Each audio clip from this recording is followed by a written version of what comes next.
ସୁଭଦ୍ରା ଯୋଜନା ତୃତୀୟ କିସ୍ତିକୁ ନେଇ ବହୁତ ବଡ଼ ଅପଡେଟ୍ ଆସିଛି ସାଙ୍ଗମାନେ। ଯେଉଁମାନେ ସୁଭଦ୍ରା ହିତାଧିକାରୀ ଅଛନ୍ତି ତାଙ୍କ ପାଇଁ ବହୁତ ବଡ଼ ଗୁରୁତ୍ୱପୂର୍ଣ୍ଣ ସୂଚନା ରହିଛି। ତୃତୀୟ କିସ୍ତି କେଉଁ ଦିନ ମିଳିବ ବୋଲି ସମସ୍ତେ ଭାବୁଛନ୍ତି। ତ ଗତକାଲି ଆମ ଉପମୁଖ୍ୟମନ୍ତ୍ରୀ ପ୍ରଭାତୀ ପରିଡ଼ା ବହୁତ ବଡ଼ ଅପଡେଟ୍ ଦେଇଛନ୍ତି। କେଉଁ ଦିନ ମିଳିବ ତୃତୀୟ କିସ୍ତି? ତ ଦେଖନ୍ତୁ, ଯେଉଁମାନେ ପାଇସାରିଛନ୍ତି କେଉଁମାନଙ୍କୁ ମିଳିବ 5,000, କେଉଁମାନଙ୍କୁ ମିଳିବ 10,000, କେଉଁମାନଙ୍କୁ ମିଳିବ 15,000, ସେଇଟା ବଡ଼ କଥା ରହିଛି। ତ ଦେଖନ୍ତୁ, ନେକ୍ସଟ ଆସୁଥିବା ଦେଖନ୍ତୁ ରକ୍ଷାବନ୍ଧନ, ଯେଉଁଟାକି ଅଗଷ୍ଟ 9 ତାରିଖ ଦିନ ମିଳିବାକୁ ଯାଉଛି। ସୁଭଦ୍ରା ଯୋଜନାର ତୃତୀୟ କିସ୍ତି ମିଳିବାକୁ ଯାଉଛି। ତ ଯେଉଁମାନେ ଇଲିଜିବଲ୍ ସେମାନଙ୍କୁ ମିଳିବ ତୃତୀୟ କିସ୍ତି। ଯେଉଁମାନେ ଗୋଟେ ବି କିସ୍ତି ପାଇନାହାନ୍ତି ଦେଖନ୍ତୁ, ସେମାନଙ୍କୁ ଏକାଥରକୁ 15,000 ଟଙ୍କା ମିଳିବ, ଯେଉଁଟାକି ବହୁତ ଖୁସି ଖବର।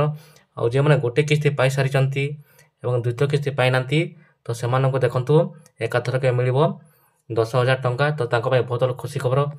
ଯେଉଁମାନେ ଆବେଦନ କରିନାହାନ୍ତି, ଆବେଦନ କରିନିଅନ୍ତୁ, କାହିଁକି ନା ଅଗଷ୍ଟ 9 ତାରିଖରେ ମିଳିବାକୁ ଯାଉଛି ସୁଭଦ୍ରା ଯୋଜନାର ତୃତୀୟ କିସ୍ତି।